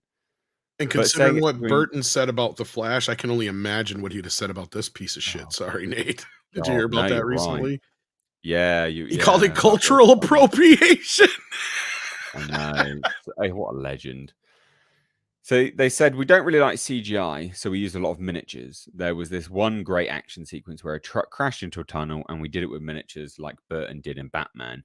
It remains the coolest thing we've ever done in movies. It was old school filmmaking, and we'll do it again. Fine, that might have been cool, but whatever. And then they say this: we had to keep the budget low, so it was a very grounded story. It wasn't grounded because the character had no training and was randomly amazing at everything. But the fact that the budget wasn't that high already would have helped it be a success. It fucking did not help Blue Beetle. People do love the Bat family. They love Batgirl. Yeah, they might, but they've also had to suffer through Batwoman for however many years. They love Gotham City. They love Michael Keaton, and Brendan Fraser gave an Oscar-worthy performance in the movie. Press X to doubt. Brendan Fraser is a great actor and an Oscar-worthy actor, but with that material he's working with, I doubt it's an Oscar-worthy performance. Not only that, the Fat movie was an easy Oscar of a guy that people were feeling sorry for. I hate to say it, it's the equivalent of a pity fuck in Hollywood. Well, no, it totally fucking was, because everybody was always like, "Oh, poor Brendan Fraser, forgetting the fact that he made 3 shitty fucking mummy movies after the first one, or 2 of them, or whatever it was. He's done shit like Monkey Bones and fucking that remake of that with the movie with what's her face instead of Dudley Moore, Bedazzled. Oh yeah. He did he did like a string of nothing but expensive flops, and people forget that. Like, I don't know why. Yeah, no, I agree, but that still doesn't. Encino Man was a hit. Mummy was a hit. That's all he had. Well, Blast from the Past, was that him? It was a good movie, but I don't know about a hit. That doesn't negate the fact that he still gave a very good performance in that film. It's important to separate those things. Oh, absolutely. But my point is if that would have just been Brendan Fraser after all these years, he'd have got nominated maybe, but the reason he won was more over pity of the fact that he had this, oh, woe is me too moment, basically. Maybe. The whole point of it was simply he can give a good performance, but I doubt totally. I'm not taking that away from him. No, the whole point I'm trying to make is he can give a good performance, but I doubt he would have given a good performance with Batgirl, because that material is atrocious. Like, absolutely, it was going to be atrocious. His performance is only as good as the material he's working with. I apologize. So I'm just in a spicy mood today. Apparently so. But that would have been terrible. Like, even he couldn't have made that good. Let's get real here. Dudley Do Right? No. So they say the movie was supposed to be for streaming, which allows you freedoms that you don't get in theaters. If it was a theatrical movie, we might have needed to have had a bigger action sequences than we had, but we'll never know. Thoughts, ladies and gents? Well, gents of the panel. No, this movie was doomed from the start. I don't know where they're getting. Why do they think about it every day? Why do they keep talking about it? It's not going to make it happen, right? And this is again, and this is where I have to backtrack on something that I didn't agree with at the time, but I totally see now why they said it. The Snyder Cut was a bad idea. I normally have no issues with directors being able to do different versions of their films and such like that. I mean, I was one of the people that was for years championing for the Donner cut of Superman 2 and The Exorcist, the beginning recut and all that kind of stuff like that. But after the whole Snyder Cut thing, even the creators now think that they can will into existence this movie thing. Like, David Ayer won't shut the fuck up about Suicide Squad, right? Even though he's claimed he's going to stop talking about it. And it's like, no, you haven't. You have not stopped talking about it since day one. You're going to get it eventually, but just because the movie's done. But just quit. Just get out of your own way at this point. Same thing with Batgirl, people. It's never going to happen. Never going to happen. Why? Because it was a tax write-off. That's why. You're never going to see it. It has less of a chance than the Ayer cut of Suicide Squad for that very fucking reason, right? It's just never coming out of the garbage can. They're not going to pay off whatever it costs. Because Culture, go ahead and pick it up from here, because I can't imagine what it would cost or what legal bullshit they would have to go through just to bring this movie out legally.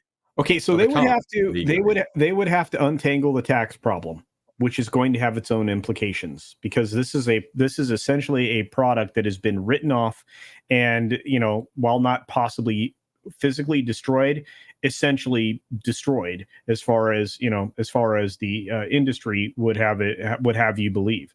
And they would have to untangle the tax thing, and somehow write it back into existence.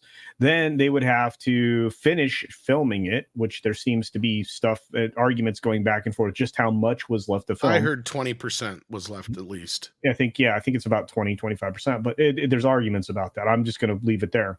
And then they would have to complete all the special effects that needed to be added. There were some costuming effects that would have to be added. There were lots of backgrounds that would have to be added, even though they did do some physical stuff in this. And there was also supposed to be a cameo that I don't know how they would plug now, because this isn't existing in that same universe anymore. And then you have to finish it. They were working on the score. The last I'd heard, they were working on the score for this, and willing to pay for it themselves, hire the orchestra to complete the soundtrack there, and the score, and then they'd have to finish the film, which is everything that goes along with editing it, the whole 9 yards. In a lot of stuff, you have to go keyframe by keyframe. So there's like 6 months, a year into getting this thing to the point where they could put it out in theaters with a production budget that has now exploded on top of what they've already spent. And like you already pointed out, Mr. H, even Blue Beetle couldn't cover its. No. There's no way in hell. There's no will. They are going to be releasing this film. And don't forget, kids, that everybody says, well, we want a Batman Beyond movie with Michael Keaton. That's what this was. I mean, people keep forgetting that. Terribly. This was the de facto Batman Beyond movie with Michael Keaton that we reported like 3 or 4 years ago about. Yeah. And so we get another swing at Keaton, and there's another cameo in this, and I forget who it was, but I don't know why they would even bother. It was one of the other Justice League. Yeah. I can't remember who it was. Yeah, I don't know why they would even bother. Because this was one of the movies that solidified what was going to be basically the new reset version of the DC universe at that point. I don't want to pay that quote. Nobody in their right mind wants to pay that quote. It's dumb. That's what I'm saying. So it would take so much red tape and money and other issues to get it out of hock at this point. It's not like you can just dust it off and release it. That's why I don't understand why the directors just need to move on. Right? Yeah. No matter what you do, you are not resurrecting this. It is dead. But see, that's the problem, right? Because they only had one other gig after this that was the next Bad Boys film. And that's what sucks, because I thought Bad Boys 3 was good. Yeah. I thought it was even better than the second film. In fact, made the second film better retroactively, which is a good thing a sequel can do sometimes. Yeah. And then you have the Miss Marvel thing, which I didn't watch, but a lot of people said was really well done. And I know these guys are kind of like, from what I've heard from people who've known them and stuff like that, they're not like into a lot of the woke shit and all that business. But I don't know what it was about this Batgirl movie other than it just stank to high heaven. I didn't hear anything about it other than that. And we already know. Yeah. So what do you know, Mr. H, on the story side? Yeah. So I sort of alluded to it, didn't I? I said that, Grounded. It wasn't Grounded. The character was a Mary Sue. She had like a photographic memory. Was an instant great detective. Was she even Barbara Gordon? Kick-ass. Hey, was she even Barbara Gordon? I literally just went to look for the email from my source. Couldn't find it. So because that's the other thing because I think the person you're thinking of, Culture, if I remember right, was what's his face who played Gordon in the Justice League. Yep. Yeah, was in it. J.K. Simmons. Yes. And I think they either changed their familial connection, or it is still his daughter, but it's like his stepdaughter or something like that, or a whatever. I don't remember.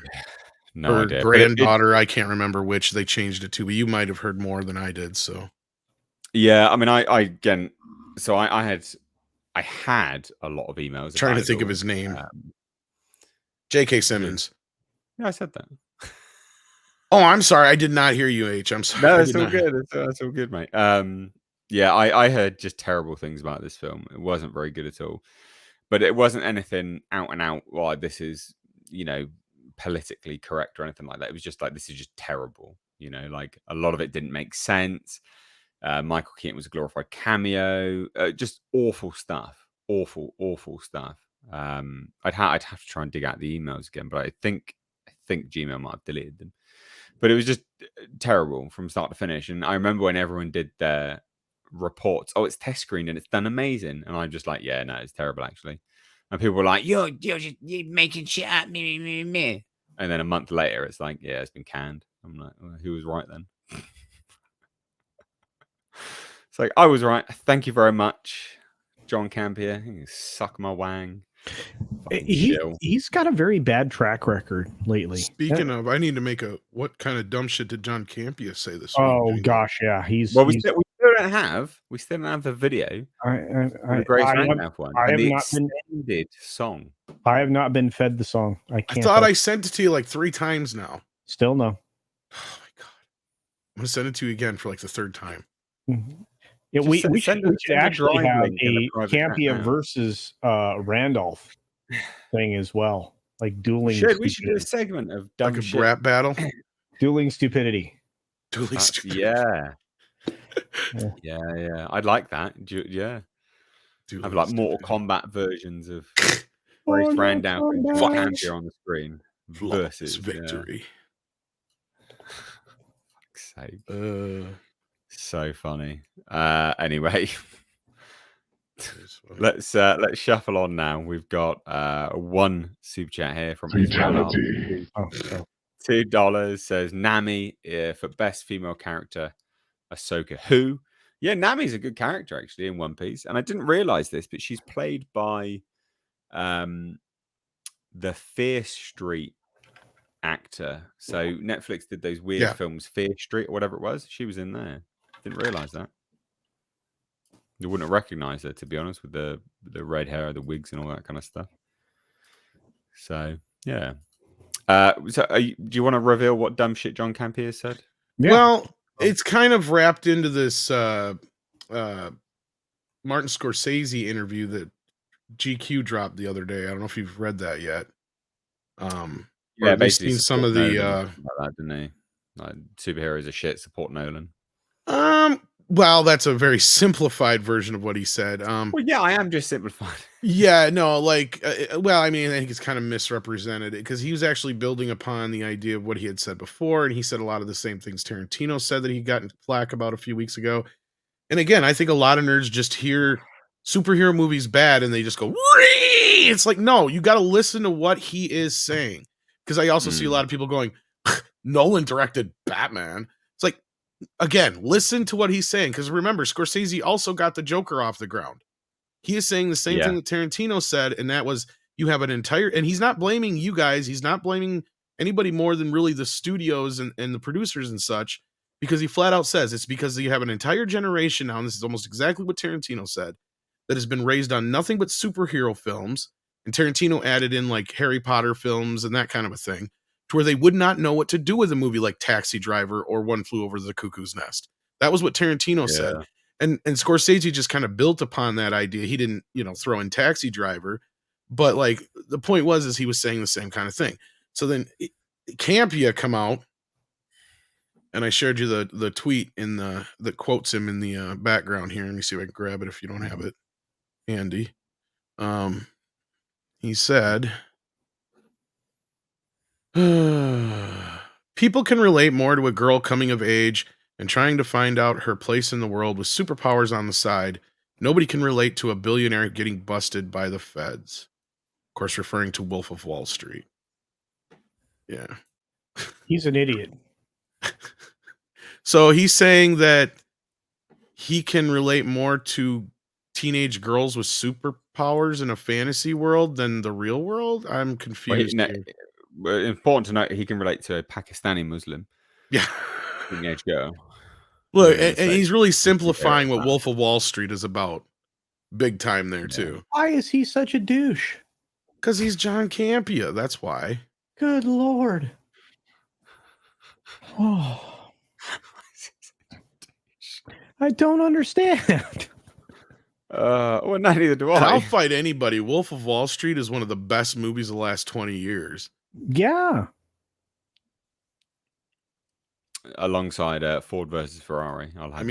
They throw midgets at a target in that movie. I mean, how much better can you get than that? Ford versus Ferrari, Yeah, Ford versus Ferrari is very, very good. Yes. I think Gran so. Turismo as well is really good too. Have you seen that one yet? No, I haven't. No, I haven't at all. I've been. I think you'll like so, that one. You haven't seen it? No. So there was a whole range of movies that I didn't watch because it Time. was coming to the end of the time for me to do all of the pre-masters stuff. So I had to do a lot of studying and pass a lot of exams to get on top of my qualifications to Oh. get into the master's degree. We So have a film coming out this weekend. Yeah, we do. The Creator. Yeah. Yeah, can't wait for that. Yeah. Yeah, drops this weekend. Hey, that drops this weekend. I said I may have to try and see it. Yes. Yeah. Massively. I think everyone in the chat should go watch The Creator this weekend. I'm gonna go. honestly do. I'm gonna go see it so we can talk about it on. Yes, Tuesday. Yeah. Tuesday. Yeah, I can't wait for that. Well, anyway, let's shuffle on to our next topic, ladies and gents, which is Cue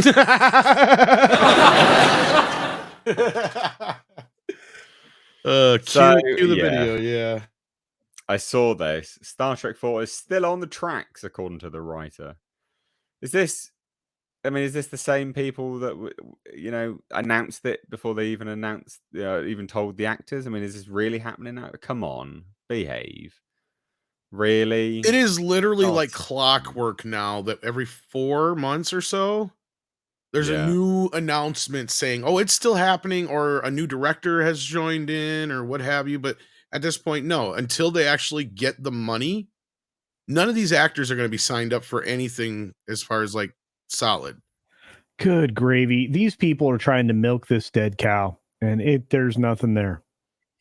Oh, huge. It literally doesn't make any sense. I don't understand it. So this is the writer, Lindsay Anderson Beer, said to Collider while promoting. By the way, proper name, right? Beer. I'm happy about that. Yeah. It says it's still on the tracks. She responded when asked if the 4th movie was ever going to happen. So it is going to happen, is it? Press X the down, ladies and gents. Press X the down. I love that project. What project? It's not. You haven't written anything. What are you on about?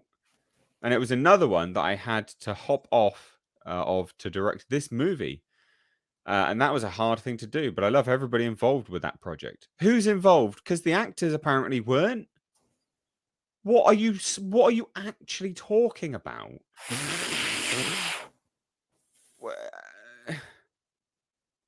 But it doesn't make any sense. Nope. What are they actually talking about when they say what thoughts? Because they were announced to work on it. And then instead, when nothing was happening, when they couldn't get the money together, as I just said, and they had money for Pet Sematary Bloodlines, they went and gave it was like as a makeup. They said, "Here, go work on this instead." Yeah, probably. I'm not kidding. That's most likely what happened. And because look, they are the same. That's the thing is they need the money to make these movies. They don't have the money. Oh, Nobody wants to invest. Paramount. It's Paramount Plus. Exactly. That's what I'm saying. I'm not even kidding. Right. That's you are absolutely right. Because I know what's going on in Star Trek right now. The only thing that has any movement on it is their Academy show and Section 31, and they're finishing off Star Trek Discovery. And I think they got another thing of Strange New Worlds coming. But there's going to be like up to 7 projects for Star Trek running, and not one of them is going to be Star Trek 4. They're all television, Paramount Plus based shit. So I don't see it happening unless they can come up with somebody who can invest like $100-some million into this, because you have to pay Chris Pine, Zachary Quinto, what's her face from Guardians of the Galaxy and such. I just forgot her name. Yeah, Zoe Saldana. And all those guys, and basically Pine has already said he's not going to budge, because that's what the problem they had was they tried to get everybody back together and they're like, they tried to promise them some back end deals as long as they took a pay cut on the front end, and they're like, no, this is my contract. This is the contract. I know these films don't make money, so I'm not going to get that back end deal, am I? That's pretty much what he said. Yeah, so. Yeah, well, and it didn't help that, and this was somebody they fired, which I couldn't believe, or got rid of or moved or whatever a while back. This lady named Emma Roberts, I think her name was, she had come out and Right. basically said that when it comes to Star Trek, these movies have a ceiling. Okay. And she was 100% right. You could tell she went and did her homework. Because if you go back and you do the inflation calculator on all of the Star Trek movies, the J.J. Abrams movies did not gross any more. In fact, they didn't even gross as much as, say, Star Trek 1 or Star Trek The Wrath of Khan or Star Trek 4, for Right. instance. They actually made less and cost like 2 or 3 times as much. That's the other Shit. thing. So she was saying there's a ceiling on these things. We cannot be spending X amount of money, like $100-200 million, and expecting these movies to make $1 billion. They're just not going to. And then No, all of of a sudden course. she was silenced and moved. Don't, like, yeah, it's like, no, this person actually knows what they're talking about. Like, Yeah, well, they seem to do that with anyone that knows what they're talking about. You had Ike Perlmutter being, binned off from Marvel. He knew what he was Yeah. talking about as well. It literally is what they're doing now. So Yeah. it's absolutely ridiculous. no, the Star Trek movies were basically the highbrow version of the Friday the 13th films in the 80s. yeah. You need to Yeah. What And what you the, need to do is get bloody Gareth Edwards on board. He'll make it for pittance, just like he did the Creator. they were all amortized, right? Like each movie paid, like they kept the stuff left over from the last movie. They even reused special effects shots and stuff. Yeah. Like Yeah. you watch those first 6 Star Trek movies, they feel like they're big and expensive. The only one that's big and expensive is the first one. yeah. Like after that, they're not as expensive as you'd think because they just keep reusing stuff. And then they amortized a bunch of that stuff from the movies into Star Trek The Next Generation. Yeah. This film was never getting made. It is never getting made, is it? Like, And the let's get reason I real. compare them to Friday the 13th, because I'm sure some people are scratching their heads, and that was the reason why, is because Friday the 13th was cheap. They made one like every year, every other year. They cost next to nothing to make, and they would just rake in a bunch of money for the studio so that they would cover any costs they had on any other bombs at the box office, basically. And Star Trek was the Yeah. same kind of thing for them. They didn't spend much money, 30 million tops, I think was the highest spending one at that time besides the first film. And they all made like 2-3 times that. So yeah. Yeah. I do think, I wonder when the Creator drops, if it does well, whether that will change the industry in terms of their approach to filmmaking. Because that's If it makes done a well. blip, maybe. Yeah. How do you think it's gonna perform? Because I haven't seen a lot of. I mean, we've talked about it a lot in our community, not just us, but I mean, a few people outside of just this podcast have talked about it. But I've not really seen much advertising for it, so I I'm have. curious. Have you? Okay, Actually. so maybe they're Yeah. maybe they're more heavier over there. I don't know, but I have not seen much about here. So. Yeah, I don't know either, to be honest. Because I had assumed it was a pretty substantial worldwide marketing sort of deal that they were going on, but yeah, I've seen a fair amount plastered all over buses and stuff like that, and there's some pretty big billboard signs of it as well. Like when I was driving into London, there was some of them. I mean, that's the place to do it as well. Big city centers. So, and what's funny is the people that I interact with that are, what we call the normies, they all seem to be thinking that they're interested in this film as well. they've heard about it then, so their marketing is hitting it right. Then it's not just people that are searching for it like us. No. So No. if they these normies, as you put it, have heard about it and seen it, then that's a thoroughly good and I sign. think, and again, a lot of people that I know that go to movies regular, were intrigued by the trailer, and I'm like, yes, the trailer's very good. Go read up on this film because you're gonna. Well, it's just a beautiful looking film, isn't it? I mean, technically speaking, it looks. No, that was shot. like That was shot on a Sony FX6, right? Cinema camera. Yeah. So that's basically a hand built rig. You start with your basic, not even a box. Yeah, I frame. was gonna say a Valiant Renegade. I told him about that, and he's like, "You're serious?" I'm like, "Yeah, I'm serious. That's what it shot." And he told me the significance of it is because it's cheap as shit. Yeah, it didn't cost. And it puts out a really good picture. It does. Yeah. Now I have a very limited. See, this is where I'm curious about it. I only have one choice to see it, and that is Wednesday on the Ultra screen. Otherwise, it's not showing any more than that on any theaters around me. So that's what I was afraid of. That's odd. Yeah. Well, that's odd. it's going to be shot beautifully. You're going to get to see shots that you wouldn't normally see because somebody's not, crating around a big old rig. Why does So it I have to be imagine- tomorrow on like my busiest fucking day of the year? Yeah, I mean, Mr. H knows. I mean, you got those big, the big cinema There's cameras. some decent that wheel screen around. seats left too. Damn it, I should You go. should go and see it. Go see it. Like hardly anybody's going. There's only 1, 2, 3, 4, 5, 6, 7 seats. Go. 7 seats Mid- sold in Madison, midweek. Wisconsin, the capital of Yeah, Wisconsin. but it's midweek, isn't it? Anyway, we're Oh. off a little bit there. But there's no other Good- show times after that. That's the only showtime. That's odd. Yeah. I think they'll probably update them though, but I could be wrong because there's no other films out anyway, so no competition. But anyway, Or is it Star an Trek's early never get screen? Is it open wide? Yeah. Star Trek's never getting made. Let's get us some of these super chats. Sorry. Yeah, I'm the one that's like fawning over the fact that this is shot on such a Yeah. a prosumer level camera is probably the right way to say it. I mean, Yeah, it it's, is. It is. yeah. You're right. and it's like I said, I can't wait to see some of the cinematography because I know it will be unique because it's so small. Yeah. Very excited. I think this will be the future of films. I do, genuinely. Olaf Van Ness says Star Trek 4 equals Ruin Johnson's trilogy. They're never gonna happen. There That's you an go. accurate assessment, mate, to be fair. Well done. Daniel M sent in $9.99, says, hey guys, a hot topic question that might get me killed.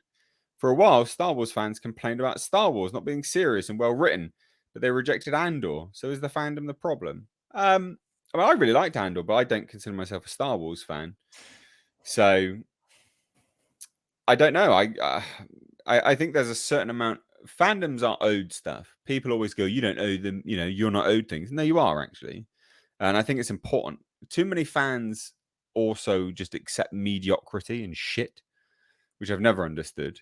Well, that's why you and have, also people get told, well, if you're a fan, you like everything. Well, that's simply not true as well. That's pathetic. You can be a discerning fan. I don't think the fans are the problem with Star Wars. I think actually they were the problem initially. And what I mean by that is, you look how much money The Force Awakens made, and then they only just cottoned on to how bad those films were towards the end of that trilogy. So they didn't start losing significant sums of money quick enough, actually. And I think that they weren't. I think they were the problem because they weren't discerning enough. And so maybe they've gone the other way on that. I think you're making a good point because there's usually I've noticed there's usually about 3 factions in just about every fandom, and you kind of pinpointed each one. But what you have generally is you can almost build like an iceberg or a tree or like a family tree kind of version of where it started or what is the peak and the thing that most of, if not all of the fans consider good. And then you can branch out from there into things that aren't, right? Like a good example would be like the 1990 Ninja Turtles movie. Almost all the fans of the Ninja Turtles unanimously think that's a good film. Then you can branch out from there into several branches as to where which fans think what is good from there on out. The same thing can probably be said for Star Wars, right? You have your serious fans who like the more serious, grounded, darker Star Wars. You have the ones that just like the pew-pews and the lightsabers. And, you have the other ones who consider Star Wars just those first 3 films or 6 films, and that's it, right? There's those factions of the fandom, and you can pretty much apply that to any fandom. DC, Marvel. Marvel's another great example. When Marvel was at their peak, a good 80 to 90% of the fandom were like, yeah, this is what we like. Once they started deviating from that, that's when you started seeing the factions, right? You saw those that are fine with it because they're like, it's in the comics. It's like, yeah, but it's woke and it sucks, and you had that faction. So then you also have the factions, like you said, H, that doesn't matter what it is, as long as that label is slapped onto it, they will eat it up and ask for more because whether it's just because they can't get enough of it, whether it's their religion in their life, whether it's, an obsession with them, or the stupidest excuse of all I've heard from any fandom member is if you don't, then we'll never get another one. It's like, oh yes, I remember when New Coke destroyed Coke and the McLean destroyed McDonald's. That's not how this shit works, kids. It does not sink the ship. It just, they toss that version overboard and they start over again. When are you going to learn this?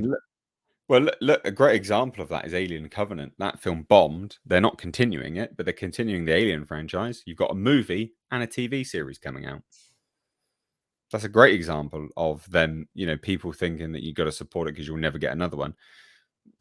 that film bombed. No one supported it, but we're still There's a getting very more. rare occasions, yeah, that is true. But most cases they're not gonna try again. Why? Because it's a viable IP and they don't know how to do Yeah. anything else anymore. That's They the don't other know how to problem. create IPs. Yeah. Yep. Well, just as a quick aside, ladies and gents, there was no chill stream on Sunday because I was really tired from traveling to and from London every single day for like 3 days and getting barely any sleep. So I do apologize for that, guys, but they will come back, I promise. And as an FYI, I've been doing explained videos every single day. So today, in fact, was The Strangers from Dark City. So please do check that out. And please do check out, which is getting great feedback, actually. No One Will Save You Ending Explained video. I was really proud of that. I don't normally do ending explained videos, but I was really pleased with that. So please do check that out as well. Among all the normal stuff that I do, I'm phasing back in all the older stuff that I used to do and some additional bits and pieces. So please do check them out. I post them over on the community tab. So if you don't get a notification, you can always go there and see them, hopefully. So what I will say as well, culture, what have you got coming up, my dude? Plug some shit. I Techie mushrooms. I got some 6-minute daily coming up on the weekdays. I've got I've got a couple of videos that I put together in this week already. Got a couple more, and I'm going to be hanging out with a lot of people that are here. But most importantly, on Thursday, my favorite podcast, the HCast. Absolutely. And please tell me you got some aftersun, some aloe vera, perhaps. Yeah, I'm going to go buy out the store. Good. From what I hear from Johnny Depp's ex-wife, Amber Heard, this Annika cream stuff does a great job. Oh, yeah. Oh, yes. True. Yeah. Annika. Can fix everything, apparently. And so, Tom, what have you got going on, buddy? Midnight's Edge After Dark here in about an hour. I haven't even got it set up yet. I just realized how late it was. So, yeah. Oh, goodness. I have see to y'all work. there. Yeah. Yeah. You have to avoid my show, as usual. I love your show. Do a Mead raid or an HCast raid on Mead. There you go. Follow me over on all the relevant places. Follow Culture Casino over on his channel. He's crossed over 10,000 subscribers now, so push him above that as well. Yeah. Follow Tom Connors over on Midnight's Edge After Dark. Boost that channel. All links are down below. Thank you so much for joining your favorite podcast today, ladies and gents. Sorry, a bit low energy. I'm finding my feet with doing this master's degree. I will, be better at it. This weekend was just, my brain is mush. Let's put it that way. But we'll get some better energy and we'll keep rocking this for you. But anyway, from me and everyone else, thank you so much. Take care. Bye-bye now.